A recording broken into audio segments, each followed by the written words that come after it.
Hello दोस्तों, क्या हाल है। आज तारीख है 13 नवंबर 2024, दिन बुधवार। आइए पहले 13 नवंबर के इतिहास के बारे में कुछ जान लेते हैं। यह हिंदू धर्म का एक प्रमुख अनुष्ठान है। इस दिन भगवान विष्णु या उसके अवतार भगवान कृष्ण को तुलसी के पौधे से विवाह होता है। यह विवाह का मौसम शुरू करने का प्रतीक है। विश्व दयालुता दिवस, यह अंतर्राष्ट्रीय दिवस 13 नवंबर को मनाया जाता है। इसकी शुरुआत साल 1998 में विश्व दयालुता आंदोलन ने की थी। यह दिवस कनाडा, ऑस्ट्रेलिया, नाइजीरिया और संयुक्त अरब अमीरात जैसे देशों में मनाया जाता है। जनजातीय गौरव दिवस, यह दिवस छत्तीसगढ़ के जसपुर में मनाया जाता है। यह दिवस भगवान बिरसा मुंडा की जयंती के मौके पर मनाया जाता है।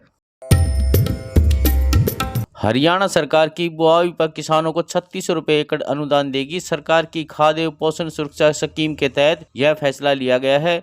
प्रदेश के 8 जिलों के किसान इसका फायदा ले सकते हैं। इन जिलों में 1041 एकड़ जमीन पर गेहूं की बुआई के बदले किसानों को 37.48 लाख रुपए का अनुदान दिया जाएगा। हालांकि इसके लिए उन्हें 25 दिसंबर तक आवेदन करना होगा। कृषि तथा किसान कल्याण विभाग के पत्र के मुताबिक यह अनुदान उन्नत तकनीक से अधिक उपज देने वाली किस्मों में गेहूं के समूह प्रदर्शन प्लांट पर यह अनुदान किसान को मिलेगा। जिन जिलों को इसका फायदा होगा उसमें अम्बाला, भिवानी, हिसार, झज्जर, मेवात, पलवल, चरखी दादरी और रोहतक शामिल हैं। अनुदान करने के लिए किसानों को कृषि एवं कल्याण विभाग की हरियाणा वेबसाइट पर जाना होगा, जिसको आप वीडियो पॉज करके देख सकते हैं। हरियाणा में लगातार तीसरी बार भले ही भाजपा ने सरकार बना ली हो, लेकिन पार्टी को 90 में से 42 सीटों पर हार मिली है। अब भाजपा ने इन सीटों पर हुई हार की समीक्षा भी कर ली है। एक महीने तक बीजेपी ने हार के कारण जानने के लिए हारे उम्मीदवारों, जिला अध्यक्षों, पुराने कार्यकर्ताओं सहित आरएसएस से भी फीडबैक लिया है। प्रदेश भाजपा इकाई ने यह रिपोर्ट पार्टी शीर्ष नेतृत्व को सौंप दी है। बताया जा रहा है कि हरियाणा में सदस्यता अभियान पूरा कर प्रदेश में संगठन के बदलाव के समय ही इन जिलों में जिला अध्यक्ष से लेकर जिला इकाई तक में बदलाव किए जाएंगे। ऐसे लोगों को किनारे लगाया जाएगा जो पद लेकर बैठे रहे मगर फील्ड में एक्टिव नहीं दिखे। इसमें राष्ट्रीय स्वयंसेवक संघ आरएसएस की रिपोर्ट की भूमिका सबसे अहम होगी। वही टिकट वितरण में स्थानीय नेताओं की उपेक्षा भी हार का कारण माना जा रहा है। इसमें पार्टी में गलत मैसेज गया और कार्यकर्ता फील्ड में जाने के बजाय निष्क्रिय होकर बैठ गए। इन सब बिंदुओं को देखते हुए रिपोर्ट तैयार की गई है। हरियाणा विधानसभा चुनाव में कांग्रेस का माहौल देख पार्टी छोड़ने वालों को बीजेपी में एंट्री मुश्किल हो गई है। प्रदेश में फिर सरकार बनने के बाद ऐसे नेता 5 साल तक विपक्ष के बजाय फिर से सत्ता पक्ष में आना चाहते हैं। हालांकि सीएम नायब सिंह सैनी ने इन नेताओं की एंट्री पर फुल स्टॉप लगा दिया है। उन्होंने प्रदेश के संगठन को 2 टूक कह दिया कि ऐसे नेताओं की पार्टी में वापसी का फैसला केंद्रीय नेतृत्व करेगा। इसमें बीजेपी में वापसी का जुगाड़ लगा रहे या लॉबिंग में जुटे नेताओं को झटका लगा है। माना जा रहा है कि लोकसभा और विधानसभा चुनाव के बीच पार्टी को धोखा देने वालों से केंद्रीय नेतृत्व खासा नाराज है। यही वजह है कि अब इन पर फैसला केंद्रीय नेतृत्व ने अपने हाथ में लिया है। ऐसे में उनकी एंट्री मुश्किल ही मानी जा रही है।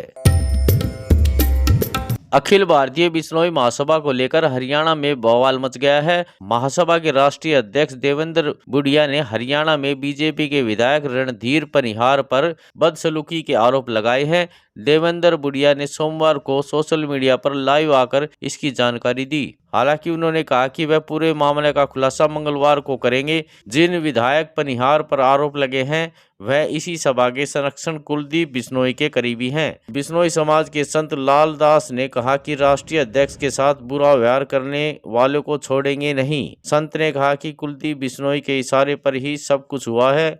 वहीं राष्ट्रीय अध्यक्ष के साथ बदसलूकी से बिश्नोई समाज भड़क गया है। सोशल मीडिया पर बिश्नोई समाज से जुड़े लोग भी कुलदीप बिश्नोई का विरोध कर रहे हैं। प्रधान से करोड़ों रुपए की डिमांड की जा रही है, जो गलत है। हालांकि इस बार मैं कुलदीप बिश्नोई से संपर्क करने की कोशिश की गई, लेकिन उनकी प्रतिक्रिया नहीं मिल पाई।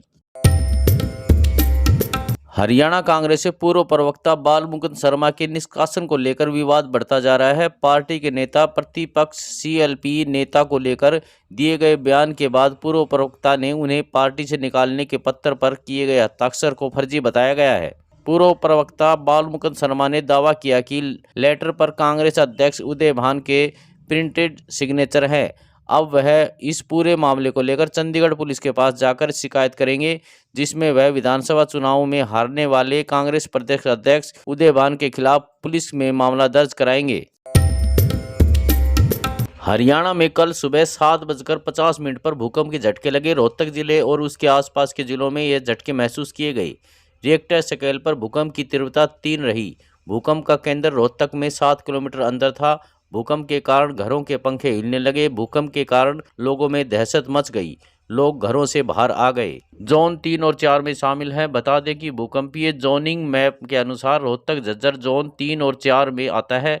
भारत में भूकंप को 4 जोन में बांटा गया है। इसमें जोन 2, 3, 4 और 5 शामिल हैं। इन्हें खतरों के हिसाब में आंका जाता है।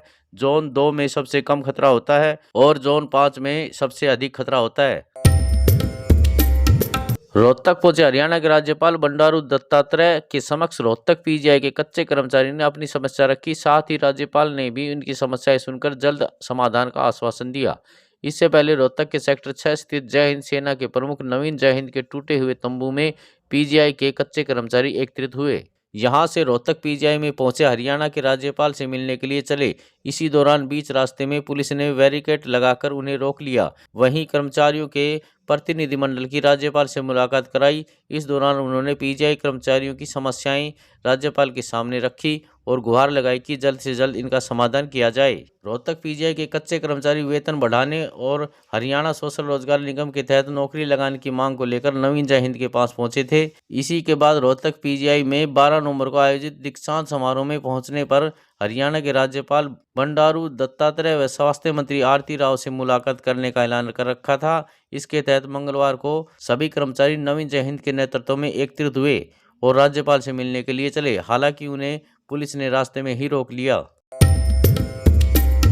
हरियाणा के हिसार में सबसे लंबा पुल बनकर तैयार हो चुका है। यहां डबल रेलवे लाइन पर आरओबी और आरयूबी दोनों बनाया गया है। पुल का काम पूरा होने के बाद आज पीडब्ल्यूडी मंत्री रणवीर गंगवा ने यहां निरीक्षण किया। गंगवा के साथ पूर्व विधायक डॉक्टर कमल गुप्ता भी दिखे। वह अंडरपास का निरीक्षण कर विकास कार्य की समीक्षा की।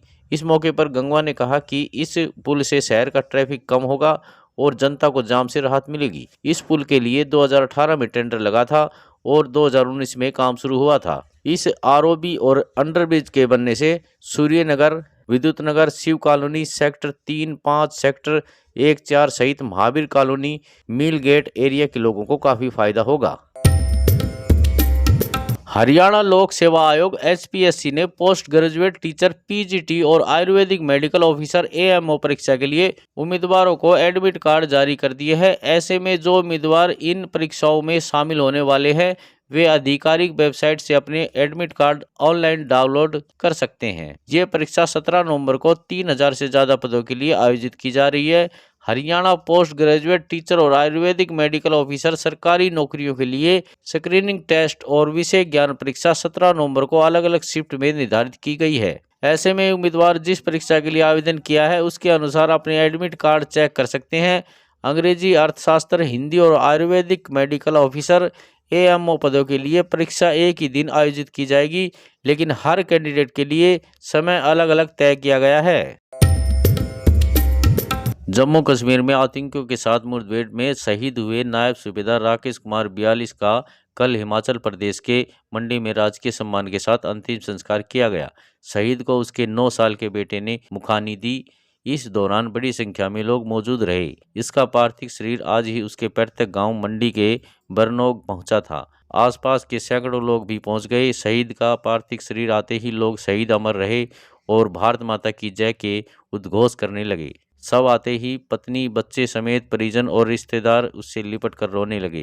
राकेश कुमार का पार्थिव शरीर बीती शाम को जम्मू से हेलीकॉप्टर में मंडी के लिए कंगनीधार हेलीपैड पर लाया गया था। वहां से नेरचौक मेडिकल कॉलेज में आया। कल सुबह 8 बजे ही शरीर को उसके पैतृक गांव के लिए रवाना किया गया था, जिसके बाद पार्थिव देह को अंतिम दर्शन के लिए घर पर रखा गया था। आज के लिए बस इतना ही। कल मिलते हैं नई खबरों के साथ। तब तक के लिए नमस्कार।